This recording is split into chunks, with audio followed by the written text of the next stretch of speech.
সবাইকে স্বাগত জানাচ্ছি বিডিভিউজে। আপনাদের সাথে আছি আমি সুস্মিতা দাস।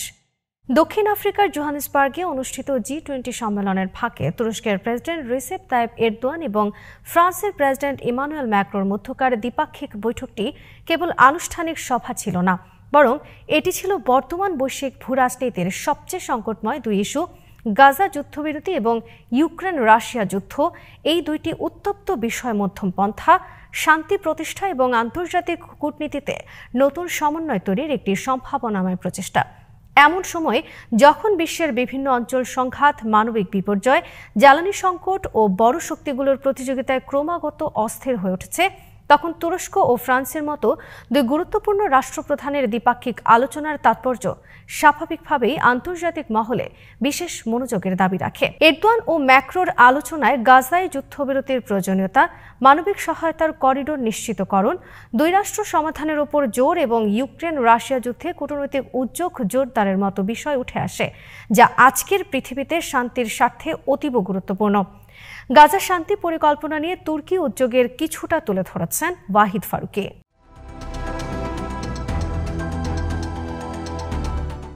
তুরস্ক ফ্রান্স সম্পর্কের ইতিহাস দীর্ঘ, জটিল এবং নানা সময়ে সংঘাত সহযোগিতার দোলাচলে ভরা। উভয় দেশই ন্যাটোর সদস্য হলেও মধ্যপ্রাচ্য, পূর্ব ভূমধ্যসাগর, আফ্রিকা এমনকি ককেশাস অঞ্চলে তাদের স্বার্থ সবসময় পরস্পরের বিপরীত দিকে অবস্থান করে।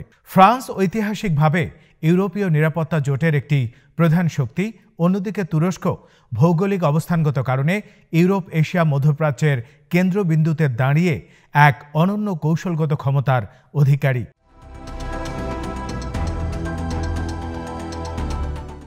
এই দুটি দেশ সামরিক, রাজনৈতিক ও অর্থনৈতিকভাবে গুরুত্বপূর্ণ ভূমিকা পালন করলেও তাদের মধ্যে নানাবিধ মতবিরোধ অতীতেও সম্পর্ককে বহুবার টানাপোড়েনে ফেলেছে।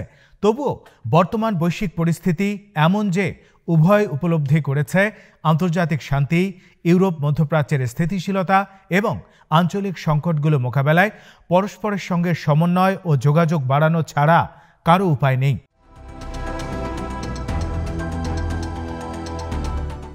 গাজায় ইসরায়েলের সামরিক অভিযান শুরু হওয়ার পর থেকে মধ্যপ্রাচ্য ও ইউরোপের সম্পর্ক আরও জটিল হয়ে ওঠে। ইসরায়েলি বোমাবর্ষণ এবং দীর্ঘ অবরোধের ফলে গাজায় ভয়াবহ মানবিক বিপর্যয় সৃষ্টি হয়েছে। হাজার হাজার মানুষ নিহত হয়েছেন, শিশুরা প্রাণ হারিয়েছে, হাসপাতাল, স্কুল, বিদ্যুৎ ও পানির অবকাঠামো ধ্বংস হয়ে গেছে এবং লক্ষাধিক মানুষ বাস্তুচ্যুত হয়েছেন। এই অবস্থায় মুসলিম বিশ্বের অন্যতম প্রভাবশালী নেতা হিসেবে এরদোয়ান বারবার ইসরায়েলের বিরুদ্ধে তীব্র অবস্থান নিয়েছে এবং দুই রাষ্ট্র সমাধান ছাড়া স্থায়ী শান্তি সম্ভব নয় বলে জোর দিয়ে আসছেন।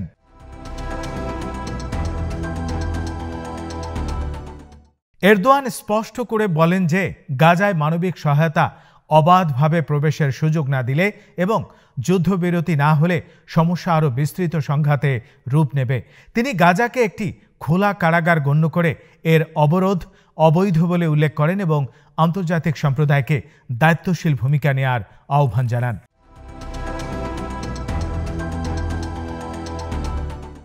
ইমানুয়েল ম্যাক্রোর অবস্থান কিছুটা ভিন্ন হলেও মানবিক সহায়তার প্রশ্নে তিনি অত্যন্ত সক্রিয়। ফ্রান্স ঐতিহ্যগতভাবে ইসরায়েলের প্রতি কূটনৈতিকভাবে সহনশীল অবস্থান রাখলেও সাম্প্রতিক বছরগুলোতে ম্যাক্রো গাজায় মানবিক বিপর্যয়ের ভয়াবহতা উপলব্ধি করে ইউরোপীয় ইউনিয়নের মধ্যেই সবচেয়ে সরব কণ্ঠ হয়ে উঠেছেন। তিনি যুদ্ধবিরতির কথা সমর্থন করে বলেন যে ইসরায়েলের নিরাপত্তা যেমন জরুরি, তেমনি ফিলিস্তিনিদের ন্যায্য অধিকার রক্ষা করতে হবে এবং গাজায় গণহত্যামূলক পরিস্থিতি কোনোভাবেই গ্রহণযোগ্য নয়। তার মতে মানবিক সহায়তা, আন্তর্জাতিক তদারকি, যুদ্ধ পরবর্তী পুনর্গঠন কার্যক্রম এবং দুই রাষ্ট্র সমাধানের প্রতি দৃঢ় চাপ, এগুলো ছাড়া দীর্ঘমেয়াদে অঞ্চলটিতে শান্তি আসবে না।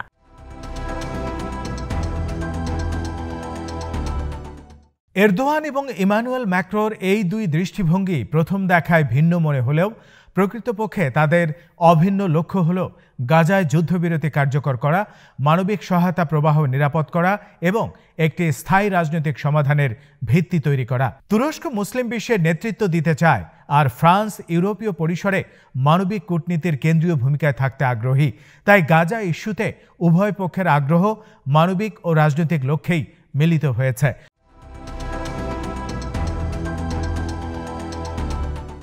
বৈঠকের আরেকটি গুরুত্বপূর্ণ আলোচ্য বিষয় ছিল ইউক্রেন রাশিয়া যুদ্ধ।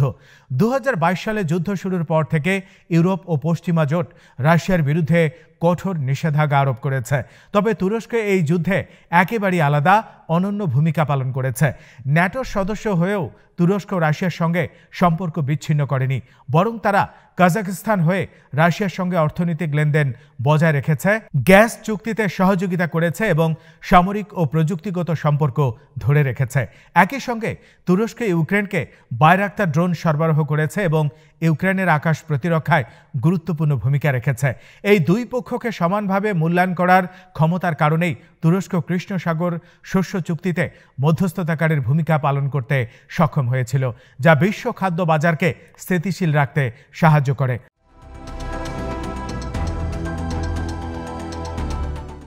ম্যাক্রোর অবস্থান ঠিক এর বিপরীতে। তিনি রাশিয়াকে ইউরোপের নিরাপত্তা কাঠামোর জন্য প্রধান হুমকি মনে করেন এবং ইউক্রেনকে সামরিকভাবে শক্তিশালী করা ছাড়া এই যুদ্ধের সমাধান হবে না বলে বিশ্বাস করেন।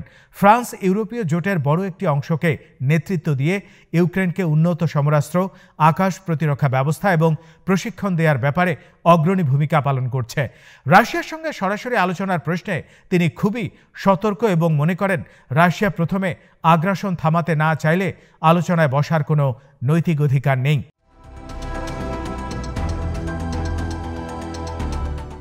তুরস্ক ফ্রান্সের এই অবস্থানগত পার্থক্য সত্ত্বেও এক বিষয় উভয়ই বুঝতে পারছে, যুদ্ধ চলতে থাকলে এই প্রভাব বিশ্বব্যাপী ছড়িয়ে পড়বে, জ্বালানির দাম বাড়বে, খাদ্যের সংকট সৃষ্টি হবে, ইউরোপের নিরাপত্তা দুর্বল হবে এবং আন্তর্জাতিক বাণিজ্য ব্যাহত হবে। তাই এরদোয়ান ম্যাক্রোকে আশ্বস্ত করেছেন যে তুরস্ক কূটনৈতিক প্রচেষ্টা চালিয়ে যাবে। যদিও কোনো শান্তি চুক্তি এখনই বাস্তবসম্মত নয়, তবুও ছোট ছোট অস্থায়ী যুদ্ধবিরতি বা মানবিক করিডোর তৈরির কাজে তুরস্ক ফলপ্রসূ ভূমিকা রাখতে পারে।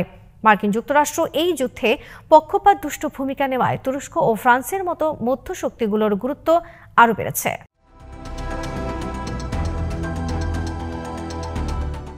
এই বৈঠক আরও একটি কারণে অত্যন্ত গুরুত্বপূর্ণ। দুই দেশের মধ্যে দীর্ঘদিনের অবিশ্বাস কমানো, পূর্ব ভূমধ্যসাগর, সাইপ্রাস, লিবিয়া, সিরিয়া, কারাবাখ এসব ইস্যুতে দুই দেশের স্বার্থ প্রায় সবসময় পরস্পরের বিপরীত।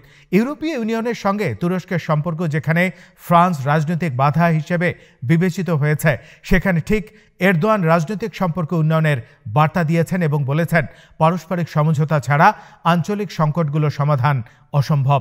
তিনি ম্যাক্রোকে জানান দ্বিপাক্ষিক সম্পর্ক উন্নয়নের জন্য পরস্পরের অবিশ্বাস দূর করা জরুরি এবং তুরস্ক ফ্রান্সের সঙ্গে একটি নতুন কূটনৈতিক অধ্যায় শুরু করতে আগ্রহী।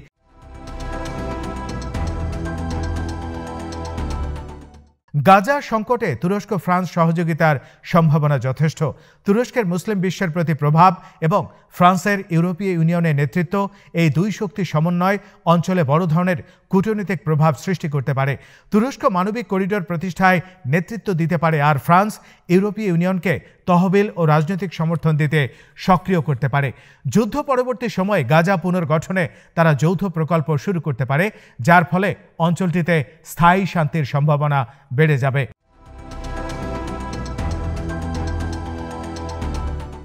ইউক্রেন ইস্যুতে তুরস্ক ফ্রান্স সমন্বয় ঘটলে মধ্যমপন্থা তৈরির সুযোগ সৃষ্টি হবে। তুরস্ক রাশিয়ার সঙ্গে যোগাযোগ রক্ষা করতে সক্ষম, আর ফ্রান্স ইউরোপীয় ইউনিয়নের শক্তিশালী পক্ষ। তাই মানবিক করিডোর, সীমিত যুদ্ধবিরতি বা শস্য চুক্তির মতো ছোট কিন্তু গুরুত্বপূর্ণ অগ্রগতি তারা একত্রে অর্জন করতে পারবে। এই ধরনের মধ্যস্থতামূলক উদ্যোগ আন্তর্জাতিক কূটনীতিতে ফ্রান্স ও তুরস্ককে শান্তির সেতু বন্ধনকারী হিসাবে নতুন ভূমিকা দিতে পারে। যদিও অনেক সম্ভাবনা রয়েছে, তবুও চ্যালেঞ্জও কম নয়। ইসরায়েলের নীতি বর্তমানে অত্যন্ত কঠোর। তারা যুদ্ধবিরতিকে কৌশলগত ঝুঁকিপূর্ণ মনে করে। ফলে তুরস্ক ফ্রান্স যাই উদ্যোগ নিক না কেন তা অধ্যবসায় ছাড়া সফল হবে না। ইউক্রেন রাশিয়া ইস্যুতেও বড় বাধা হলো রাশিয়ার কঠোর শর্ত, ন্যাটোর অভ্যন্তরীণ বিভাজন এবং পশ্চিমা দেশগুলোর রাশিয়া সম্পর্কে উদ্বেগ। তুরস্ক ফ্রান্সের মধ্যে পূর্ব ভূমধ্যসাগরের পূর্ণ বিতর্ক যে কোনো সময় উত্তেজনার সৃষ্টি করতে পারে।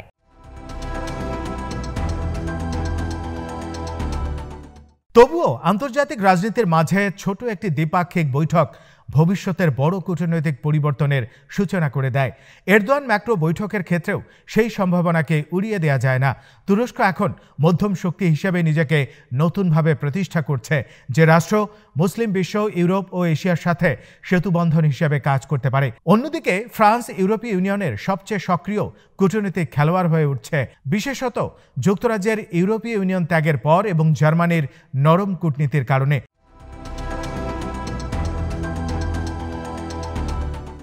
দুজন নেতাই মনে করেন সংঘাতের মধ্য দিয়ে কোনো রাষ্ট্রই লাভবান হয় না। গাজা বা ইউক্রেনের মতো বড় সংকট দীর্ঘমেয়াদী অস্থিতিশীলতা তৈরি করে এবং এর প্রভাব বিশ্ব অর্থনীতি থেকে শুরু করে অভিবাসন সংকট পর্যন্ত সব খাতে বিস্তার লাভ করে। তাই এরদোয়ান ও ম্যাক্রোর এই বৈঠক শান্তি, মানবিকতা ও আন্তর্জাতিক সহযোগিতার ভবিষ্যৎ সম্ভাবনা নিয়ে নতুন আলোচনার পথ খুলে দিয়েছে।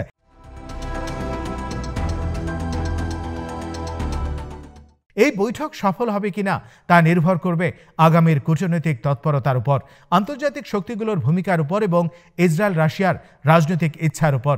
তবে একটি বিষয় নিঃসন্দেহে বলা যায়, এই বৈঠক একটি গুরুত্বপূর্ণ সংকেতে পরিণত হয়েছে, যা বোঝায় যে বিশ্ব যখন চরম অশান্তির মধ্য দিয়ে যাচ্ছে, তখন শান্তির জন্য কিছু শক্তিশালী রাষ্ট্র এখনও পরস্পরের সঙ্গে কথা বলতে ও সমন্বিত উদ্যোগ নিতে প্রস্তুত রয়েছে। এটি নিঃসন্দেহে ইতিবাচক এক অগ্রগতি।